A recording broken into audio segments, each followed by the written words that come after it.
Assalamualaikum warahmatullahi wabarakatuh. Perkenalkan, nama saya Muhammad Sultan Fahmi Khairul Ihsani dengan NIM 222 10 10 10 052. Di kesempatan kali ini saya akan membuat sebuah ulasan dan penjelasan terkait sebuah makalah yang telah saya buat pada salah satu mata kuliah yang dibebani oleh pada salah satu mata kuliah yang saya jalani, yaitu mata kuliah manajemen pendidikan yang diampu oleh Bapak Bahrul Munib, SHI MPDI. Baik,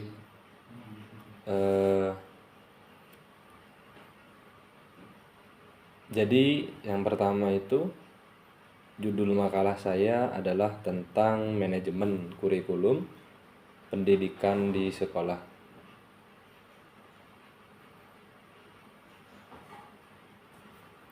Judulnya manajemen kurikulum pendidikan di sekolah.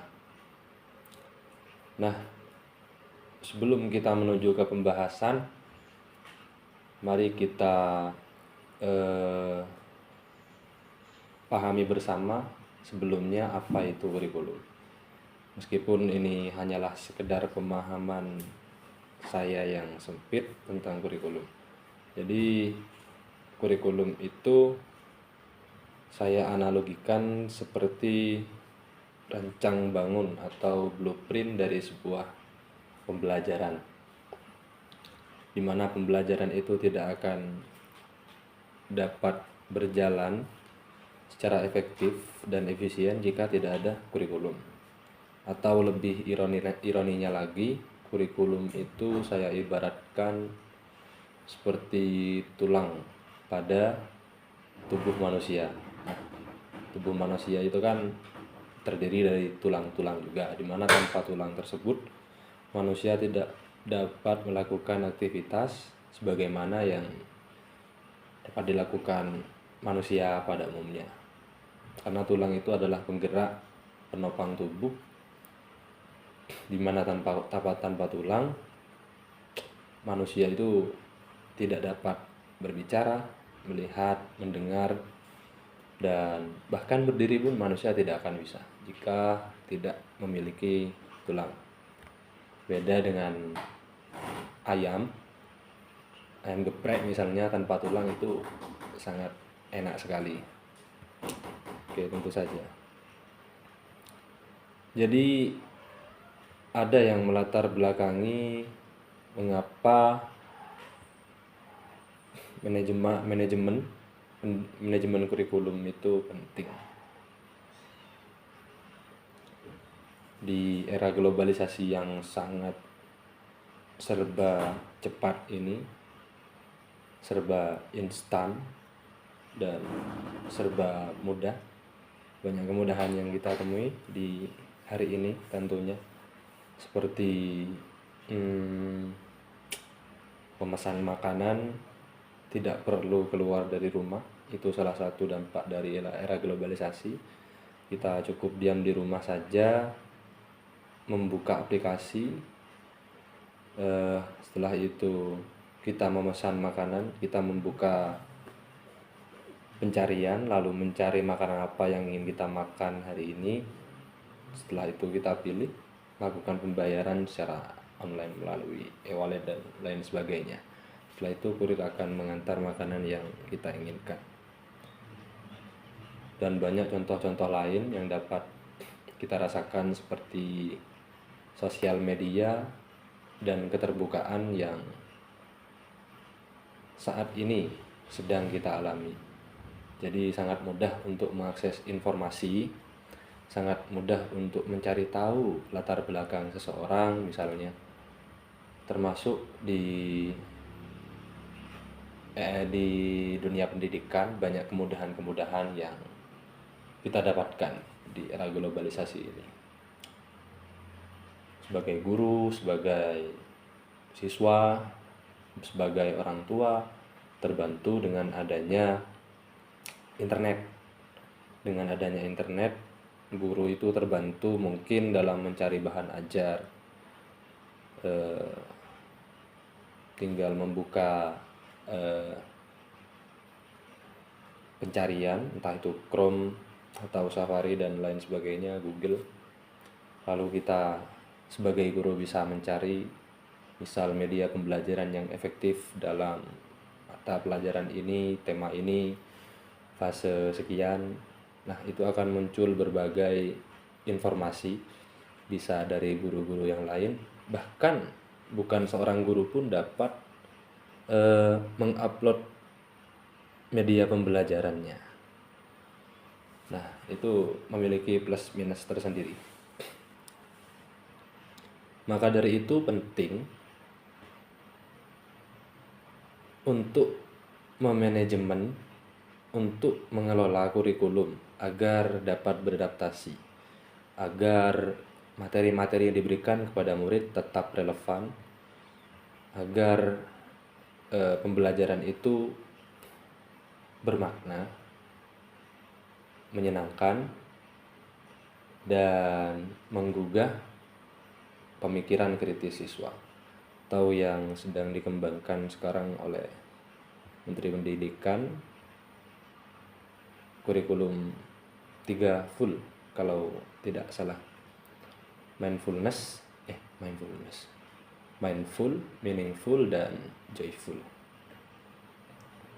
Nah, mari kita beranjak ke subbab yang pertama. Jadi kita perlu mengetahui dulu konsepnya, apa itu manajemen kurikulum pendidikan. Apa sih pengertian dari manajemen kurikulum pendidikan dan ruang lingkupnya itu seperti apa? Jadi manajemen kurikulum pendidikan itu adalah proses pengelolaan yang sistematis. Nah, itu manajemennya. Manajemen itu adalah mengelola. Pengelolanya adalah disebut dengan manajer. Mengelola sesuatu, barang siapa yang mengelola sesuatu maka dia layak disebut manajer. Begitu. Sekurang-kurangnya itu ada 3 tahap yang harus dilaksanakan oleh seorang manajer atau pengelola, atau jika melakukan manajemen dalam hal apapun tentunya. Yang pertama ada bagian perencanaan atau biasa disebut juga planning. Bahasa Maduranya itu planning. Terus ada juga setelah planning, pelaksanaan, eksekusi, dan yang ketiga itu evaluasi. Sekurang-kurangnya dalam manajemen, dalam mengelola sesuatu harus ada 3 hal tersebut. Nah, mengapa perlu dilakukan manajemen dalam kurikulum? Tentunya sebagaimana kita ketahui bersama, manajemen itu digunakan agar sebuah tujuan itu dapat dicapai, agar sebuah proses itu dapat berjalan secara efektif dan efisien. Maka manajemen kurikulum itu diperlukan agar proses pembelajaran itu berjalan dengan efektif dan efisien, dan tentunya sesuai dengan tujuan pendidikan.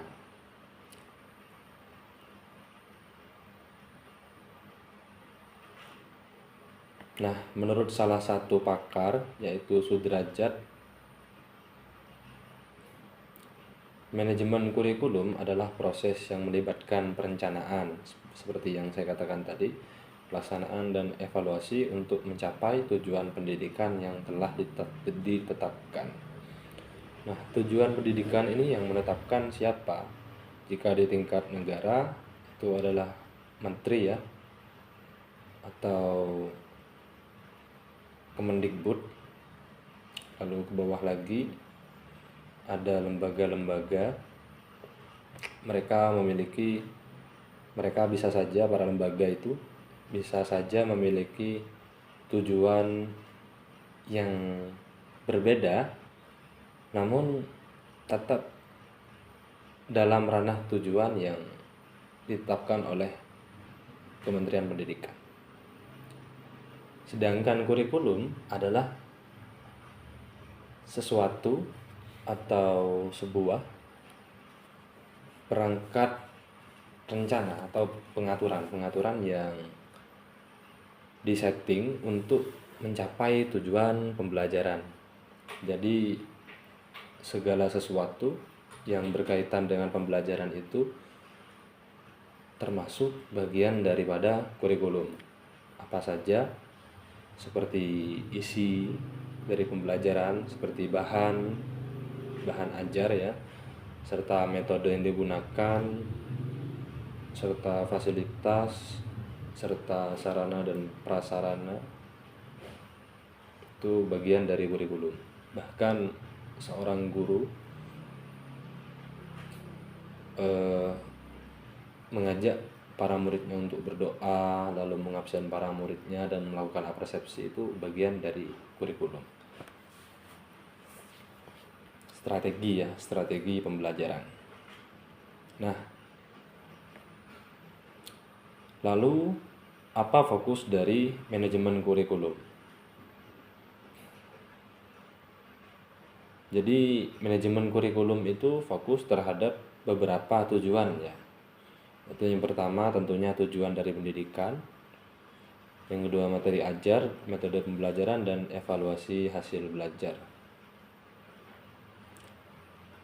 Pengertian manajemen kurikulum juga mencakup aspek koordinasi antara berbagai pihak dalam pendidikan. Jadi manajemen kurikulum itu tidak hanya melibatkan guru saja atau kepala sekolah saja atau siswa saja, tapi melibatkan juga orang tua dan masyarakat. Karena orang tua dan masyarakat juga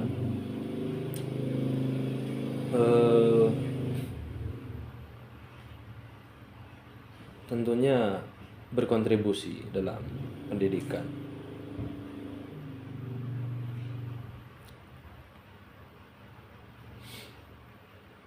Nah, selanjutnya adalah ruang lingkup manajemen kurikulum pendidikan. Ruang lingkupnya itu seperti yang saya sebutkan tadi. Yang pertama harus ada rencana ya, perencanaan kurikulum, lalu pengorganisasian kurikulum dan pelaksanaan, lalu yang terakhir ada evaluasi. Nah, lebih dalam lagi, perencanaan kurikulum itu salah satu sesuatu yang sangat penting, sangat krusial, karena di dalamnya itu melibatkan banyak proses, diantaranya identifikasi tujuan yang ingin dicapai, penentuan isi dan struktur kurikulum, dan kebutuhan siswa dan kebutuhan masyarakat. Maksudnya kebutuhan masyarakat itu harapannya masyarakat terhadap pendidikan di suatu tempat atau di Indonesia itu seperti apa, itu masuk dalam tahap perencanaan kurikulum. Nah, dalam perencanaan juga dibahas tentang pemilihan metode belajar dan evaluasi pembelajaran yang tepat sesuai dengan materi, sesuai dengan fase-fase atau kelas-kelas, dan sesuai dengan output yang diinginkan atau tujuan pembelajaran tadi. Lalu kedua ada pengorganisasian kurikulum.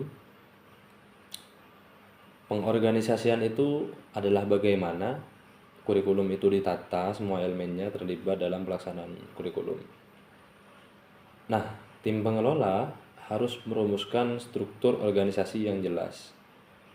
Jadi dalam memanajemen kurikulum itu eh, harus ada organisasinya, harus ada strukturnya yang jelas.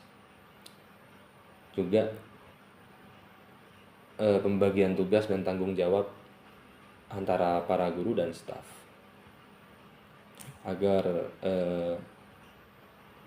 tujuan pembelajarannya dapat tercapai. Lalu pelaksanaan kurikulum, setelah kurikulum itu direncanakan, setelah pengelolanya diorganisasikan atau ditata secara struktural, maka selanjutnya adalah pelaksanaan, yaitu pengimplementasian atau penggunaan kurikulum dalam kelas. Nah, peran guru dalam kelas dalam pelaksanaan kurikulum ini adalah sebagai fasilitator yang bertanggung jawab untuk menerapkan metode pengajaran yang sesuai. Penting bagi guru untuk memahami karakteristik siswa, karena kan siswa memiliki karakter yang beragam, berbeda-beda, maka treat atau pelayanan atau cara guru mendidik juga harus berbeda. Nah, selanjutnya evaluasi.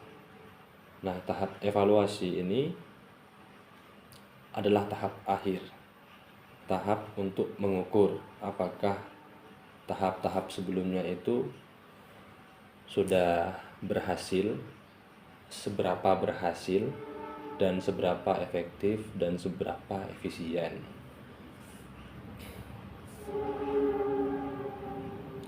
Jadi proses evaluasi itu tidak hanya mencakup penilaian atau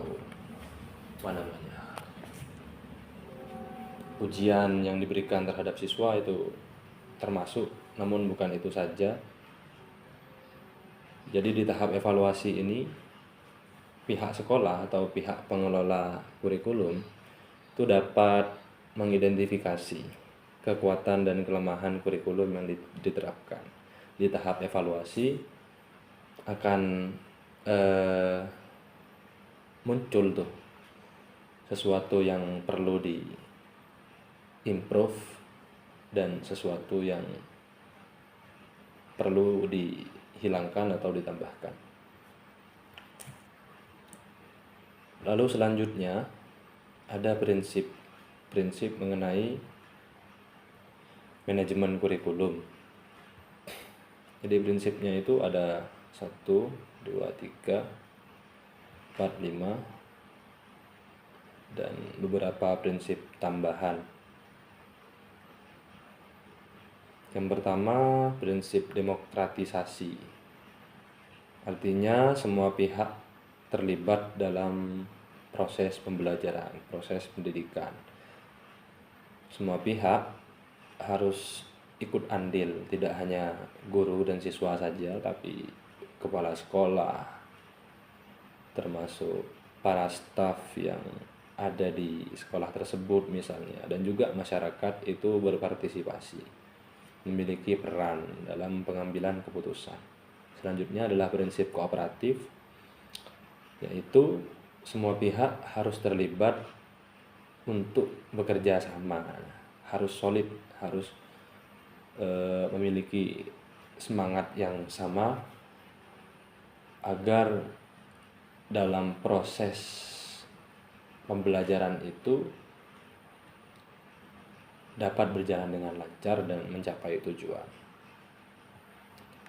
Karena dengan semangat akan timbul sinergi-sinergi yang positif dalam pembelajaran, bisa berkolaborasi dan lain sebagainya. Yang ketiga, prinsip efektivitas dan efisiensi. Tentunya semua kegiatan yang dilakukan itu harus memiliki output yang bermanfaat. Ini sering kita jumpai, efektif dan efisien. Atau kalau dalam bahasa Madura itu ada namanya parbesan, seperti ini. abedaan dalam aing. Jadi jangan abedaan dalam aing. Jangan bermake up apa ya? Bedak itu apa bahasa Indonesianya? Lupa saya. Karena abedaan dalam aing itu percuma, akan luntur gitu. Jadi melakukan sesuatu namun tidak ada hasilnya. Seperti orang bekerja 30 hari, berangkat jam 6 pagi, pulang jam 4 sore tapi tidak dibayar. Begitu. Itu namanya tidak efektif. Lalu ada prinsip mengarahkan visi, misi, dan tujuan. Jadi visi, misi, dan tujuan itu harus di manajerial juga, harus selaras antara visi, misi sekolah atau lembaga pendidikan dengan kurikulum nasional itu tidak boleh bertabrakan, harus selaras. Nah, ada juga prinsip-prinsip tambahan seperti prinsip tauhid, mengacu pada bahwa semua aspek pendidikan harus diarahkan untuk mengingat dan memahami bahwa Allah satu-satunya Tuhan yang disembah. Ada prinsip ikhlas, artinya niat tulus ketika mengajar misalnya, ketika jadi guru, niat tulus ketika memimpin misalnya, ketika jadi seorang kepala sekolah dan seterusnya. Kita hanya berharap ridho Allah. Dan ada prinsip adil dan seterusnya. Lalu yang tidak kalah penting di sini adalah fungsi. Ada beberapa fungsi. Yang pertama fungsi penyesuaian atau adaptive function. Ada fungsi integrasi dan ada fungsi diferensiasi dan ada fungsi persiapan pemilihan, fungsi diagnostik. Pertama itu ada fungsi penyesuaian. Nah, maksudnya mengapa manajemen kurikulum itu memiliki fungsi penyesuaian? Karena salah satu tujuan manajemen kurikulum adalah agar kurikulum atau pembelajaran itu tetap relevan, tetap relate dengan sesuatu atau fenomena-fenomena yang terjadi di hari ini. Sehingga apa yang dipelajari oleh siswa itu dapat diterapkan dalam kehidupan sehari-hari. Lalu ada fungsi integrasi. Jadi fungsi integrasi ini menyatukan berbagai aspek dalam pendidikan agar mendukung dan memperkuat satu sama lain. Fungsi integrasi ini juga termasuk kolaborasi antar guru mata pelajaran misalnya untuk merancang kegiatan pembelajaran yang terintegrasi. Lalu ada fungsi diferensiasi. Fungsi diferensiasi ini maksudnya menekankan pentingnya pengalaman belajar yang sesuai dengan kebutuhan siswa yang berbeda-beda. Karena pada dasarnya tidak ada yang sama dari kita manusia, yang sama hanyalah perbedaan. Nah, dengan perbedaan-perbedaan itu bagaimana kurikulum memberikan solusi? Kurikulum membuat pembelajaran tetap efektif meskipun gaya belajar berbeda dan banyak hal berbeda lainnya. Lalu selanjutnya ada fungsi persiapan. Jadi fungsi-fungsi persiapan ini fokusnya terhadap elemen yang diperlukan, sarpras gitu, sebelum pelaksanaan pembelajaran dimulai. Apa yang membuat pembelajaran itu tidak jadi gitu. Misal tidak ada kelas, itu pembelajaran kan dapat terganggu. Misal tidak ada kursi, pembelajaran dapat terganggu. Tidak ada proyektor misal, kalau siswanya memiliki siswa dengan gaya belajar visual lebih banyak, maka perlu proyektor kan, dan lain sebagainya. Lalu fungsi pemilihan.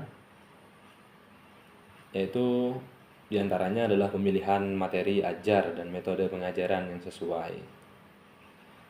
Hampir mirip dengan diferensiasi tadi, penyesuaian-penyesuaian, dan fungsi diagnostik. Diagnostik ini akar katanya diagnosa ya, yaitu mengidentifikasi atau mengenali gejala-gejala kekuatan dan kelemahan siswa, kekuatan dan kelemahan suatu metode, kekuatan dan kelemahan suatu bahan ajar misalnya. Sehingga dengan menyadari kekuatan dan kelemahan tersebut, pembelajaran dapat berkembang lebih baik ke depannya. Begitu.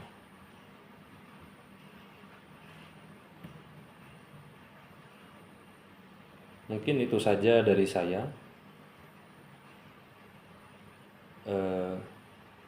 Jika ada salah kata mohon maaf, dan terima kasih sudah menonton video saya.